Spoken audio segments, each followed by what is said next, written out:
Assalomu alaykum. Mana kelgan mijozimizdan intervyu. O'zlari ko'rinmasalar ham, mana bizda lecheniya olib ketgan ekanlar ancha oldin.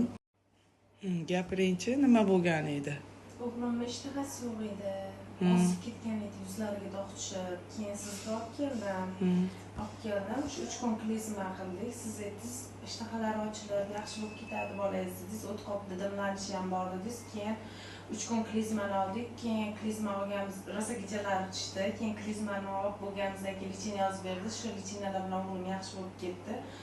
Siz aytdingiz, to'ydira olmaysiz hali o'g'lingizni, shunaqa ovqat yeydi hali dedingiz. Haqiqatan siz aytgandek, rosa ovqat yeydi hozir. Kechasi ham ovqat so'rab yeydi. Hozir ancha yaxshi bo'lib qolgan. Dog'lari ham ketdi, yuzidagi dog'lari ham ancha bo'lib qoldi. Ketgan edi yuziga. Dog'lari ham ketgan. Ochar. Chunki vitamin so'rilishi yaxshilanadi, ishtahalari ochiladi. Ancha o'ziga kelib qoladi. Buni endi bularni ham olib keldingiz, tavsiya qilib. Bu xolam bo'ladi.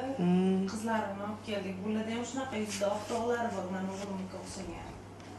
Ozib ketgan bular ham ishtahasi yo'q, ovqat yemaydi. Endi ko'ramiz 3-kuniga borib. Oysini o'zi ham olish kerak. Oy